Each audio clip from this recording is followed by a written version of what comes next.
Good morning everyone. আবার একটা নতুন সকালে ঘরে বাইরের তরফ থেকে তোমাদের সবাইকে ওয়েলকাম। আশা করছি তোমরা সবাই খুব ভালো আছো। অনেক সকালে ঘুম থেকে উঠেও ব্লগ শুরু করতে পারিনি, জানোই টুকটাক কাজ থাকে, প্রতিদিনই থাকে। আর এখন তো মঙ্গলা নেই, আরও অনেক বেশি কাজ রয়েছে। ওর বাবাও বেরিয়ে গেছে, ওর বাবার কালকে রাত্রেই বললাম আজকে রিহার্সাল আছে নাটকের, তো তার জন্য ওর বাবাও বেরিয়ে গেছে। ওর বাবা সকালবেলা ভাত খেয়ে বেরিয়েছে, ওর বাবার জন্য ভাত রেখে দিয়েছিলাম। আর এই যে আমরা খাচ্ছি হচ্ছে ব্রেড আর ডিমের পোচ, সবটাই কিন্তু আজকে মেয়ে করেছে। তো যাই হোক, আমিও মোটামুটি রেডি, আর জাস্ট একটু সানস্ক্রিনটা মাখবো আর একটু লিপস্টিক দেবো, বেরিয়ে যাবো। লিপস্টিক দেওয়া আছে হালকা করে, আর একটু দিয়ে বেরিয়ে যাবো, কারণ এতক্ষণ রিলস বানাচ্ছিলাম। আমি জানি যে একবার বসে পড়লে আর হবে না, ওই জন্য আগে রিলসগুলো বানিলাম, তাও এখন ইউটিউবে হয়নি, শুধুমাত্র আমি ইনস্টাগ্রামের জন্য এতক্ষণ রিলস বানাচ্ছিলাম।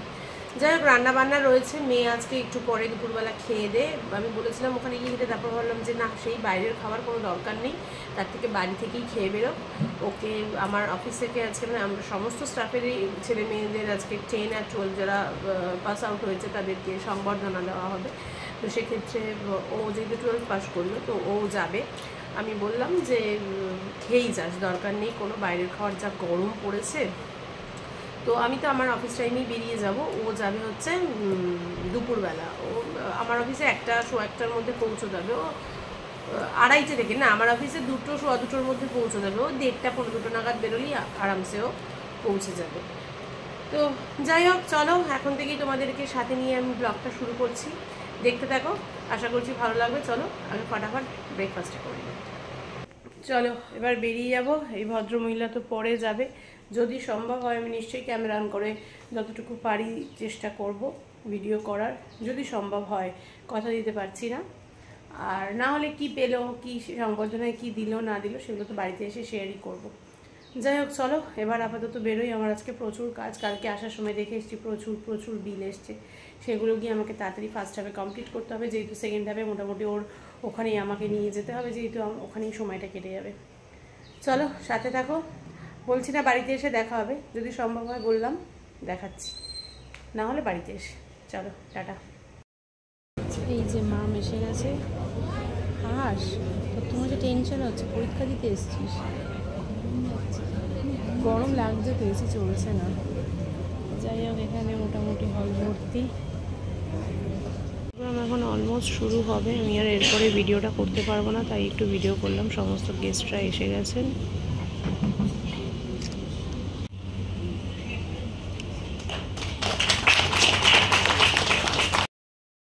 আমি অটোতে উঠে পড়েছি, কিন্তু আমি সেভাবে ভিডিও করতে পারিনি, ওখানে সম্ভব ছিল না ওখানে ভিডিওটা করা, তাই যতটুকু পেরেছি ততটুকুই করেছি, কোনো ভয়েসও দিতে পারিনি।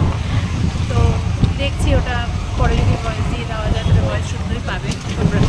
আর ওইদিকে রায়নের এসছে জ্বর, ওই জন্য তাড়াহুড়ো করে অফিস থেকে বেরিয়ে গেছি। এবার গিয়ে দেখি কী পরিস্থিতি। আজকে নাকি ফুটবল প্লেগ্রাউন্ডে ও ফুটবল খেলেছে, যেটা দিদিভাই এসে বলেছে। যাই হোক, চলো বাইরে যাই। জ্বর মেপেছে, থার্মোমিটার মেপে কত দেখলি? 100.2 জয় হয়েছে। ও থার্মোমিটারে মেপে আবার ইয়ে করে রেখে দিয়েছিল, মোবাইলে ছবি তুলে রেখে দিয়েছিল। ফুটবল খেলতে কে বলেছিল? স্কুলে গিয়ে রোদের মধ্যেও প্লেগ্রাউন্ডে ফুটবল খেলেছে, কিন্তু জানে ওর অ্যাজমার প্রবলেম আছে। যাদের এই প্রবলেমগুলো আছে তাদের ওরকম ডাস্টের উচিতই না যাওয়া, উচিতই না। আর যেখানে পরীক্ষা চলছে, কালকে কি করবি? কি করবি স্কুলে গিয়ে?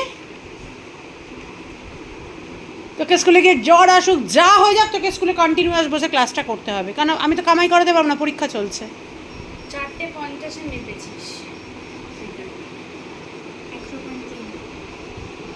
এই যে জ্বর দেখা যাচ্ছে না, ওই যে 100.3।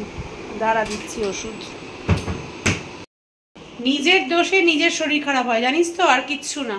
যাই হোক, চলো এবার একটু ফ্রেশ হয়নি, আমি একটু পরে লাইভে আসবো, আগে একটু ফ্রেশ হয়নি, ওকে ওষুধটা দিই, তারপর লাইভটা আসবো। চলো পরে আসছি একেবারে। বলছি, মা আমার রায়ানের লিকার, আর আমার হচ্ছে এই যে গ্রিন টি।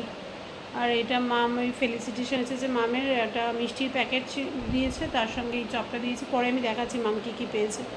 রায়ানকে দেখো না, আমার তো টেনশন হচ্ছে কী করে কালকে পরীক্ষা দিতে যাবে। এটা বুঝেই পাচ্ছি না। কালকে স্বর্ণার ঘরে গিয়ে ফুটবল খেলে এসছে, তখনই আমি রাত্রে দেখলাম পুরো ঘেমে জল, কিছুতেই ও নিজের মানে কিছুতেই ওর বুদ্ধি হয় না, যে ও জানে না ও লাফালাফি বেশি করলেই ওর অ্যাজমার প্রবলেম হয়। যাই হোক চলো, এই যে বিস্কুট টিস্কুট আছে, এই দিয়ে এবার চা খেতে খেতে লাইভে বসি, লাইভটা সেরে তারপরে আসছি।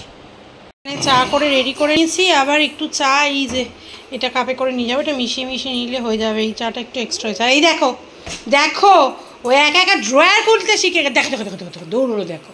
রায়ান তো ঘুমোচ্ছে, ওষুধটা দিয়ে দিয়েছি রায়ানকে, লাইভ করছিলাম বলে তখন আর দেখাতে পারিনি। আর এই দেখো মাম, এটা একটু ইয়েটা কর না, ওই যেটা আজকে প্যান্টটা নিয়ে গেছিলাম ওটা পেইড করে দে আজকের ডেট দিয়ে।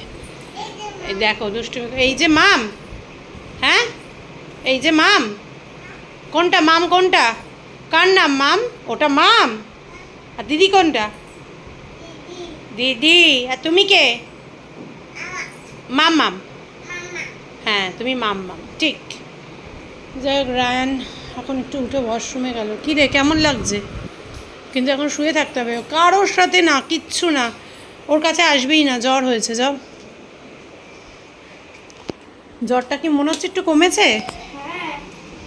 কিন্তু আমার তো গায়ে হাত দিয়ে খুব একটা ঠান্ডা লাগছে না, জানি না। আমি যদি দেখি আমার এখানে দে, আমার গালটা এখানে লাগা দে, আমার তো মনে হচ্ছে না জ্বরটা কমেছে। বাবা গলার মধ্যে আমারই কীরকম কীরকম লাগছে। যাকে এই যে জ্বরটা মাপলাম, কিন্তু জ্বর কিন্তু তোর এখনও কমেনি, আমার গায়ে হাত দিয়ে মনে হয়। হ্যাঁ 99.9 এখন একটু শুয়ে থাক, ভালো লাগলে তারপর উঠে পড়তে বসবি, একটু পড়তে বসবি, নাহলে পারবি না কালকে। ম্যাপ পয়েন্টিং ম্যাম দিয়েছে, পড়তে বসবি, ম্যামের কোয়েশ্চেন আনসারগুলো ভালো করে দেখে যা, বই পড়ে যা, ছোটো কোয়েশ্চেন বেশি আসবে যেহেতু 20 মার্কসের এক্সাম। যাই পর, আমি তো আসছি মধুমিতা আন্টির ঘর থেকে, ঠিক আছে? চলো ওইদিকে রায়ান পড়ুক, একটু রেস্ট নিয়ে পড়তে বসুক, আমি একটু মধুমিতার ঘর থেকে ঘুরে চলে আসি, চাটা নিয়ে যাই, ঘুরে চলে আসি। চলো মাম্মাম চলো। আমার পেটটা না খালি হয়ে গেছে। এই যে আলুর চপ আর চিকেন ফ্রাই, এটা পকোড়া বলা যায় না, পকোড়া এখনো পুর নেই, শুধু চিকেনই আছে। এটা দারুণ খেতে হয়েছে।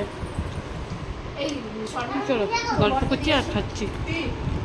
যে মাম এসছে, আমরা এখন গল্প করছি। আর এদের দুজনকে দেখো, এর কোকোমিলান চলছে, কোকোমিলানটা যেই বন্ধ করে দিয়েছে, এবার দেখো জাস্ট দেখো কি হয়েছে, কি হয়েছে। এইবার ওর মায়ের কাছে যাচ্ছে, দেখো দেখো দেখো, এই যে বন্ধ করে দিয়েছে, এইবার ওর মায়ের কাছে এসছে, পাকা ঝুনা হয়ে গেছে একেবারে। এই যে আমরা এখনো গল্প করছি, আর এই যে অকারণে স্বর্ণা মেয়েটাকে কাঁদাচ্ছে মেরে, অকারণে, কোনো কারণ নেই। পাপ পাপ করে দিয়েছি মাম্মাম, মাম্মাম পাপ করে দিয়েছি মাকে, পাপ পাপ করে দিয়েছি। যাবে না, যাও তোমার কাছে পচা মা। আহারে ভালো মেয়েটাকে অকারণে কাঁদালো না বলতো। আমাদের আড্ডা ওভার আজকের মতো, আবার কালকে আড্ডা হবে। চলো tata, tata Madhumita, good night. আবার একটু জগন্নাথ দেখিয়ে দিলাম সবাইকে। এই ঘরে চলে আসলাম, বাজে এখন 10টা বাজে 10। পুচকু সেই ওপরে কাঁদতে কাঁদতে গেছে, ওকে জোর করে নিয়ে গেলাম, বললাম ঘুরিয়ে নিয়ে যা। ওই দেখো দেখেছো, ঢুকে গেছে ঘরে। যাই হোক চলো এবার খাওয়ার দাওয়ার গরম করে খেতে বসবো। দিদিভাই খেতে বসে গেছে, মা ওই ঘরে ভাত নিতে গেছে, আর আমি এখন মোটামুটি ঠিক আছি। কিছু বলবি? আমার একটা সমস্যা হয়েছে জানো কি, আমার একটা ক্যাভিটি হয়ে গেছে হঠাৎ করে। হ্যাঁ তো ব্রাশ করবি না, ক্যাভিটিটা কি আমার হবে? হ্যাঁ ঠিক আছে, ওটা পড়ে যাবে, চিন্তা নেই। পড়বে না ওটা, কি এখন আর কচি বাচ্চা নোসরায় প্রিমোলারই নড়ছে, তাহলে মোলার পড়বে না? ওটা পড়বে না, ওটা মারিদার। তুই এখন আর ওর নাকি মারিদারটা পড়বে কি? ও আরে মারিদার তো এমনি নড়ছে আমার। এই যে মা চলে এসছে। সর দিকে সর, রাতেবেলা ডিনারে এই যে বড়ার ঝোল আর ভাত। ওকে দিদিভাই বড়া জল দিয়ে খাচ্ছে। আয় তুই কোনো খাবি পরে। কটা বাজে বলো তো? 11:45। সমস্ত কাজ হয়ে গেছে, কিন্তু একটা বিশাল কাজ বাকি ছিল, ভিডিও এডিটিং। আজকে একদম সময় পাইনি ভিডিও এডিট করা। এখন ভিডিওটা এডিট করলাম, তার জন্য আরও এতটা দেরি হলো, নাহলে আরও আগে হয়ে যেত। যাই হোক, রায়ন এই যে একটা ওষুধ দেওয়া হয়েছে রায়নকে, রায়ন শুয়ে পড়েছে। মাম ফোন দেখছে অ্যাজ ইউজুয়াল, মামের যা কাজ। আমি এবার শুয়ে পড়বো। আজকের মতো ভিডিওটা এখানেই শেষ করছি। কারোর যদি কোথাও একটু ভালো লেগে থাকে অবশ্যই লাইক, কমেন্ট অ্যান্ড শেয়ার করো। যারা ফেসবুক প্রোফাইল থেকে আমায় দেখছো তারা আমার প্রোফাইলটাকে ফলো করো, যারা ইউটিউব চ্যানেল থেকে আমায় দেখছো তারা আমার চ্যানেলটাকে সাবস্ক্রাইব করো। সবাই আমার সাথে থেকো, আমার পাশে থেকো, সবাই খুব ভালো থেকো, সুস্থ থেকো। দেখা হবে কালকে একটা নতুন দিনে, নতুন সকালে, নতুন ব্লগ নিয়ে। ততক্ষণের জন্য tata, bye bye, good night.